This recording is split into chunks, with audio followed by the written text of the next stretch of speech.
यही रामचंद्र चैलेंज करके जगदीश शर्मा को चैलेंज किया कि मैं जुड़वा लूंगा, मैं ले लूंगा पावर, अगर औकात है तो रोक लो। मैं लिया होता है ना, कब्र में इनको डालकर अंतिम कील मैं ही ठोकूंगा इनको और खोर की इस धरती के अंदर उनको भर दूंगा। बिगड़ना ही बाकी। आप प्रधानमंत्री बनेंगे 24 में? नो नो, कभी नहीं, इम्पॉसिबल, असंभव। ये क्या प्रधानमंत्री बनेंगे? और इस्लामपुर की बात, खुदागंज की बात कर रहे हैं, ये तो शुरुआत है। देखते जाइए आगे क्या क्या होता है। नीतीश जी से आमने सामने लड़ाई मेरी हुई कि मंत्री जी आप भी अपनी औकात को देख लीजिए, आपने जो दलाली किया है हजारों करोड़ों का ना, 1 रुपया नहीं दूंगा। और कहते थे तुम क्या जानो, तुमको हम कैसे जिता के लाए। पटक पटक के मारा, पदाधिकारी को पटक पटक के मारा, महिला पदाधिकारी तो उसको भी नहीं छोड़ा पटक के मारने में। अमित बाबू, यही तो मैं बोल रहा हूं कि जंगल राज पार्ट 2 का शुरुआत हो चुका है। दारू पी के जा रहे हैं लोग और सामने से पुलिस की गाड़ी गुजरी, कोई देखने वाला कौन नहीं है, कोई पूछने वाला नहीं है। शराबबंदी मत कीजिए, नशाबंदी कीजिए। सारे लोग जो कल तक लखपति भी नहीं थे आज करोड़ों में खेल रहे हैं शराब से, शराब के पैसे से, शराब के पैसे से। एक अन्य मार्ग तक शराब का पैसा डायरेक्ट जाता है। मैं एक छोटा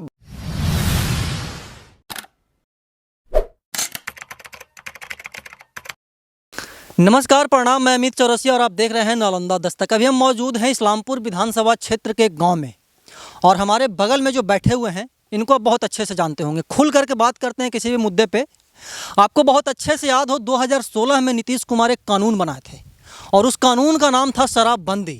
मतलब कि जो शराब पिएगा या फिर बेचेगा उनके ऊपर कानूनी कार्रवाई की जाएगी। और बीच बीच में शराब से लोग मरे भी, कई लोगों को जेल भी जाना पड़ा और जेल वही गए जो गरीब तबके के लोग थे। हालांकि आज भी सचिवालय में अगर चेक किया जाएगा तो दारू की बोतलें मिल जाएगी, ऐसा लोगों का कहना होता है। अब 2016 से 2023 आ गया। अब 23 के बीच कितना लोग जहरीली शराब से मरे आपसे छुपा हुआ नहीं है, कितना लोग जेल में गए आपसे छुपा हुआ नहीं है, पुलिस कितना पॉकेट गरम की शराब के पैसों से वो आपसे छुपा हुआ नहीं है। लेकिन कुछ दिन पहले नीतीश कुमार ऐलान करते हैं आकर के कि शराब से जो मरेगा उसको हम मुआवजा देंगे, लेकिन उसमें टर्म एंड कंडीशन है। अब यहाँ पे सवाल उठता है कि कुछ दिन पहले तक नीतीश कुमार ये बोलते थे कि जो पिएगा वो मरेगा, तो आखिरकार उनके माइंड में कैसा आया भाई कि जो पिएगा उसको 4.5 लाख रुपया देंगे या फिर 4 लाख रुपया देंगे? इस मैटर पे वार्तालाप करने के लिए हमारे साथ रामचंद्र जी हैं, नालंदा लोकसभा से मतलब कि चुनाव लड़ चुके हैं और नीतीश कुमार के धुर विरोधी हैं। खुलेआम बोलते हैं कि नीतीश कुमार का विरोध करते हैं। अब काहे विरोध करते हैं इन्हीं से चर्चा करेंगे। और मेन जो टॉपिक है कि बिहार में जो शराबबंदी के ऊपर 4.5 लाख या फिर 4 लाख रुपये का जो मुआवजा देने के बाद का नीतीश कुमार, ये कितना सही है? सर सबसे पहले तो आपको स्वागत है। जी, सबसे पहले नमस्कार। और मैं आपके चैनल को के माध्यम से आवाम से जुड़ना चाहता हूं और आवाम को बधाई देता हूं कि आप जैसे नवयुवक, ईमानदार और समाज का धरोहर समाज को मिला है, इसके लिए मैं आपको बधाई देता हूं। सीधा सवाल होगा रामचंद्र जी और सटीक सवाल होगा। नीतीश कुमार के इस फैसले को आप कैसे देखते हैं? क्या ये फैसला सही है या फिर नीतीश कुमार इस फैसला को लाने में देर कर दिए? देखिए, नीतीश जी ने जिस समय 2016 में शराबबंदी का कानून बनाया था, उस समय हम लोगों को भी अच्छी लगा था कि कम से कम एक समाज में अच्छा मैसेज जाएगा, रोड पर क्राइम कमेगा, रोड पर एक्सीडेंट कमेगा और उसके अच्छे कुछ नतीजे भी आए। लेकिन दूसरा पक्ष उसका जो ये है कि माननीय नीतीश जी ने शराबबंदी कराकर राजकीय राजकोष को लगभग हजारों करोड़ का घाटा तो लिया। दूसरे पक्ष उसका ये है कि इनका साथ डायरेक्ट जो तंत्र कहा जाए, डीएम साहब हों, एसपी साहब हों, थानेदार हों, चाहे अंचलाधिकारी हों, चाहे जो भी पदाधिकारी हों, उनको जो है पब्लिक से, यानी जो दारू पी रहे हैं और दारू बना रहे हैं और दारू बेच रहे हैं, उनको उससे कलेक्शन के लिए उन्होंने लगा दिया। ये कलेक्शन करके रुपया लाओ, कुछ तुम रखो और कुछ मेरे पैकेट तक पहुंचाओ। ये इनका जो है एक प्लानिंग था। ये आपको याद होगा कि 2014 में जब बनाया गया था मुख्यमंत्री आपको जीतन राम मांझी जी को, तो जीतन राम मांझी जी के कुछ फैसले बहुत ही ऐतिहासिक फैसले थे, बहुत ही ऐतिहासिक फैसले थे। उस फैसला में माननीय जीतन राम मांझी ने कहा था कि अरे भाई थोड़ा पीता है तो उसमें कोई दिक्कत नहीं होना चाहिए, और ये बात हम भी मानते हैं कि दवा के रूप में पीता है तो कोई दिक्कत नहीं है। लेकिन डॉक्टर भी कभी कभी सलाह देते हैं कि शराब पीना चाहिए। डॉक्टर भी सलाह देते हैं, डॉक्टर भी नींद की गोली देते हैं कि भाई नींद नहीं आ रही तो नींद की गोली खा के इनको उसको मैंने स्वास्थ्य के लिए मैंने प्रिस्क्राइब करते हैं। तो वैसी स्थिति में माननीय नीतीश जी का एक प्लानिंग था कि जैसे भी हो अपनी संगठन का कोष, अपना कोष, अधिकारियों का कोष, उनका एक अन्य मार्ग तक इसका पैसा डायरेक्ट जाता है। शराब का एक अन्य मार्ग तक शराब का पैसा डायरेक्ट जाता है। मैं एक छोटा उदाहरण मैं आपको देता हूँ। हमारा बगल में गांव जहाँ पर हम लोग बैठे हुए हैं, लगभग हजारों लीटर शराब डेली बनता है और डेली बिकता है। मैंने प्रमुखता से इस खबर को दिखाया था लेकिन कुछ नहीं हुआ, सबके कान में जू बैठा हुआ है। अमित जी, मैंने कहा ना कि ये सारा सिस्टम जो है ध्वस्त हो चुका है और इससे जो राष्ट्रीय राजकोष है उस पर एक बोझ बन रहा है। तो राष्ट्रीय राजकोष जो है, उस राजकोष का पैसा जो है इनके पर्सनल कोष में आ गया, पर्सनल राज्य को जाता था उनके पॉकेट में पैकेट में आ गया। अब एक छोटा उदाहरण मैं देता हूँ। आज के डेट में डीएम, एसपी या फिर लगे हुए छोटे छोटे जो पदाधिकारी हैं, दरोगा जी हैं, चाहे जो एसपी अंचलाधिकारी हो, चाहे जो भी मजिस्ट्रेट हैं, उनकी संपत्ति की जांच करा लिया जाए। सारे लोग जो कल तक लखपति भी नहीं थे आज करोड़ों में खेल रहे हैं शराब के पैसे से। और हमारे आपके जैसे लोगों पर इसका अधिभार लगाया जा रहा है। कहीं ना कहीं हमसे और आपसे टैक्स वसूला जा रहा है। छोटा सा उदाहरण मैं देता हूँ। ड्राइविंग लाइसेंस बनाने जाइए, इस टैक्स से पहले आपको 450 रुपया लगता था, आज 4000 लगता है। ये सरकारी टैक्स है। जमीन की रजिस्ट्री कराना चाहिए, पहले 100 रुपया लगता था, आज 10,000 रुपया लग रहा है। कहने का मतलब कि पैसे वसूलना है जनता से और जनता को ही परेशान करना है। और सबसे पहली तो बात तो मैं ये यूँ कहता हूँ कि इनकी हम लोग तो डिमांड करते रहे, शराबबंदी मत कीजिए, नशाबंदी कीजिए, समाज को नशे से के मुक्त कीजिए। अरे भैया, शराब आप बंद कर दिए और कोई कोकीन पी रहा है, कोई चरस पी रहा है, खुलेआम इस्लामपुर में पीते मिल जाता बचपन सब। तो आप तो हमारे जो मानव समाज की जो श्रृंखला है उस श्रृंखला को तबाह करने पे तुले हुए हैं, बर्बाद करने पे तुले हुए हैं। इनको चाहिए क्या था, पहले समाज को अवेयर करते, समाज को जगाते, स्वतः पीने वाला छोड़ देता। और मैं तो यूं कहता हूं कि आज इनको याद आया है कि जो पी के मर रहा है, जो शराब पी के मर रहा है, तो कहते थे जो पिएगा वो मरेगा। आज जो 16 से कितने लोग मरे, आखिर विषैला दारू क्यों मिल रहा है, क्यों लोग पी रहे हैं, कारण क्या था, क्या? और मैं तो यूं कहता हूं कि आज 4 लाख और 4.5 लाख रुपए देने की इन्होंने ये बात जो कर रहे हैं, ये कहां से देंगे? सीएम रिलीफ फंड है कहां? किसका पैसा है वो? हमारे आपका, उनका द्वारा जो दिया गया अनुदान है वही पैसा है ना। वो पैसे पर अधिकार उनका है क्या? नहीं, वो आम जनता का है। तो आप जब 16 में बंद कर दिया शराबबंदी, तो आपको तो आज 2 कदम आगे बढ़ के नशा मुक्त से करना चाहिए था। बिहार को नशाबंदी ये होना चाहिए था, किसी तरह की नशा नहीं चलेगी। हम लोग भी अच्छा लगता है कि शराबबंदी जब हुआ था तो थोड़ा सा रोड पर शांति आ गई थी। और आज तो जंगल राज पार्ट 2 में आज वो भी समाप्त भंग हो गया, आज भंग हो गया। दारू पी के जा रहे हैं लोग और सामने से पुलिस की गाड़ी गुजरी, कोई देखने वाला कौन नहीं है, कोई पूछने वाला नहीं है। तो ये स्थिति है पहली। अब बात इसका जो हिस्ट्री उठाइए, क्या कि शराबबंदी की कुछ छपरा में घटना हुई, 2022 में हुआ ना छपरा में, जिसके खिलाफ में भाजपा के लोग ने विधानसभा चलने नहीं दिया। क्या कहा भाई कि ठीक है, उसका बाप गलती किया, शराबी था, वो गलती किया, वो मर गया, लेकिन उसके बच्चे का क्या दोष था? जो 4 वर्ष 5 वर्ष 10 साल का बच्चा, उसका तो कोई दोष नहीं है। उसको कमाने जीने के लिए कुछ दीजिए।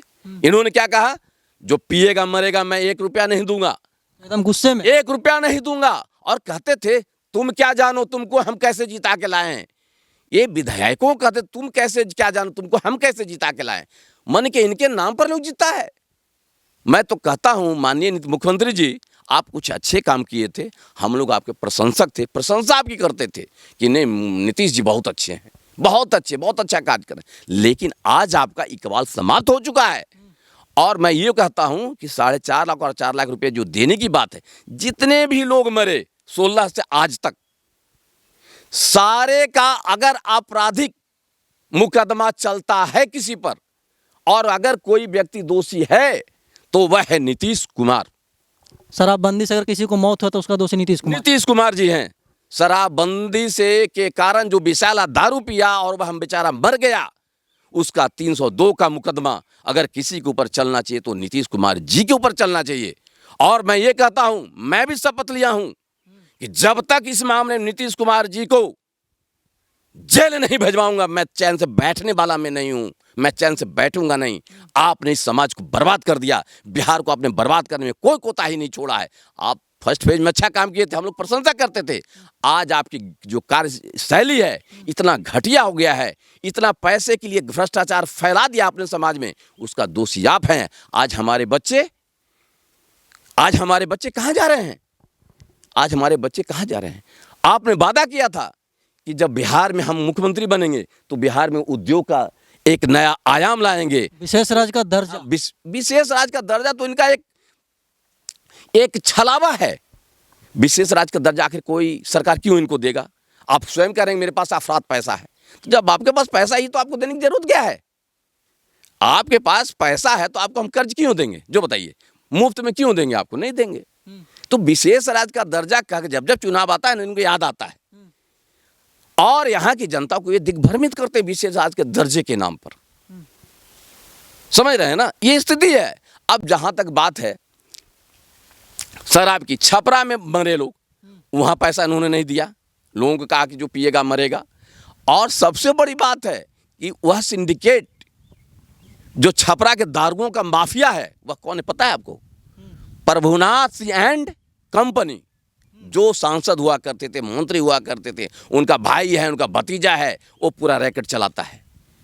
आज आप सुने होंगे कुछ ही दिन पहले, एक हफ्ता पहले दानापुर में ये माफिया खनन अधिकारियों पर ही हमला हो गया। पटक पटक के मारा, पदाधिकारी को पटक पटक के मारा, महिला पदाधिकारी तो उसको भी नहीं छोड़ा पटक के मारने में। अरे भाई ये क्या हो रहा है? सुशासन राज है, जनता राज। शासन कहते हैं क्या? जनता राज। हाँ, ये जब हम लोग कहते हैं कि कहीं ना कहीं गलती और कहती है, जनता का राज है। न शासन बचाती है न फंसाती वाले कहानी कहते हैं। अच्छा रामचंद्र जी, एक बात बताइए, नीतीश कुमार के गृह जिला का आप रहने वाले हैं, नीतीश कुमार के बहुत करीबी भी रहे हैं, इतना 36 का आंकड़ा कैसे हो गया आपका? देखिए, पिछले इंटरव्यू में भी आपको हमने बताया था, माननीय नीतीश जी से व्यक्तिगत संबंध मेरा बहुत बढ़िया था और मेरी इज्जत वो भी करते थे और मैं तो उनको भाई माथे पर चढ़ा के रखता था, इसमें कहीं दो राय नहीं था। और आज आपको वो पैर पे ला दिए? नहीं, ला नहीं दिए, मैं स्वयं उनको साथ छोड़ दिया। अरे वो मुझे क्या छोड़ेंगे, उनमें क्या औकात है? मुख्यमंत्री औकात तो मुझ में है। अरे मुख्यमंत्री ठीक है, आप मुख्यमंत्री हैं ना, अब बनना था जो आप बन गए, बिगड़ना ही बाकी। आप प्रधानमंत्री बनेंगे 24 में? नो, कभी नहीं, इम्पॉसिबल, असंभव। ये प्रधानमंत्री क्या, ये मैं तो यूं कहता हूं इनको अगर औकात है, मैं औकात सब मैंने गलत अर्थ मत लगाएंगे, अगर माननीय मुख्यमंत्री जी को हिम्मत है तो नालंदा से कोई भी एक विधानसभा लड़के हमको बताएं। आने वाला 24 लोकसभा है ना, 24 का लोकसभा ये लड़के हमको बताएं, इनमें अगर दम है तब। जेडीयू के नेता कहते हैं कि 24 में प्रधानमंत्री बनना तय है। देखिए, जो नेता जेडीयू के कहते हैं उनको अपनी औकात मालूम है मालूम उनकी औकात। एक 2010 में जब बिजली का स्कैरसिटी हुआ था, आप लोग बैठे, पूरा जनता करा रही थी, इस्लामपुर, एकंगर और हिलसा, हुलासगंज से बिजली जुड़ाने की बात थी, पावर दिलवाने की बात थी, कहाँ थे? यही रामचंद्र चैलेंज करके जगदीश शर्मा को चैलेंज किया कि मैं जुड़वा लूंगा, मैं ले लूंगा पावर, अगर औकात है तो रोक लो। मैं लिया। और यही एमपी जो था फोन करके हमको धमकी दिया कि रामचंद्र छोड़ दो, नहीं होगा, नहीं जुड़ेगा, हमको जगदीश शर्मा मना किए हैं। मैंने कहा माननीय एमपी साहब, काम ये आपका था जो मैं कर रहा हूँ, टीएडीएस के बदले आपको मिलता है, मुझे तो टीएडीए नहीं मिलता है। मैं जनता का सच्चा सेवक हूँ और इस बात को इस्लामपुर की लगभग हर जनता जानती है कि रामचंद्र मेरे लिए क्या किया है। नदी का मामला आप जानते ही हैं, नदी का मामला जानते हैं कि 25 लाख जनता के लिए मैं अपने आप को इस नदी में महाने मैया को समर्पित कर दिया कि मैया मैं आपका संतान हूँ और आपके हित के लिए जब तक आप में पानी मैं नहीं ला दूंगा तब तक मैं चैन से एक दिन भी नहीं बैठूंगा। और अमित जी मैं बताता हूँ, कोई मेरे जैसा व्यक्ति नालंदा में ही अगर जदयू में कोई पैदा लिया है तो जदयू से रिजाइन दे करके इस मोहनी नदी का आवाज उठाकर बताए तो, अगर किसी में हिम्मत है तो। लेकिन मैंने किया ना, नीतीश जी से आमने सामने लड़ाई मेरी हुई और हजारों हजार, याद कीजिए पावर सब स्टेशन के समय का, हजारों हजार का लोग मेरे साथ थे ना, तो मैं उनकी लड़ाई लड़ रहा हूँ, मैं आवाम की लड़ाई लड़ रहा हूँ। अच्छा, एक सवाल और होगा और आखिरी सवाल होगा। शराबबंदी पे तो आप बता दिए कि नीतीश कुमार का विफलता है, सफलता नहीं है, उनको नशा मुक्ति करना चाहिए था, शराबबंदी नहीं।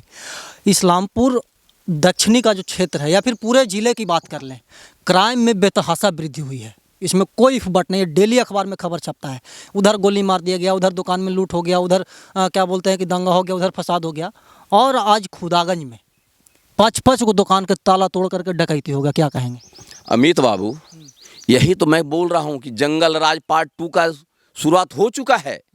एक समय था कि जब हम लोग गर्व से कहते थे कि सुशासन में है। आज हम लोग को दुख के साथ कहना पड़ रहा है कि कुशासन का राज स्थापित है। नीतीश जी आज के डेट में बिहार के लिए कोई उपयोगी वस्तु नहीं रह गए हैं। इनको चाहिए कि ये रिजाइन कर दें और जिस किसी को भी मुख्यमंत्री बनाना बना दें। इनसे बेहतर वो काम करेगा, इनसे बेहतर करेगा। चाहे इनको इस्लामपुरे में नीतीश कुमार बोले थे कि अंत भला तो सब भला, एक बार और जितवाइए। हाँ, इनको एक बार कभी होता ही नहीं है। अब इनको प्राइम मिनिस्टर बनने का शौक लगा है ना।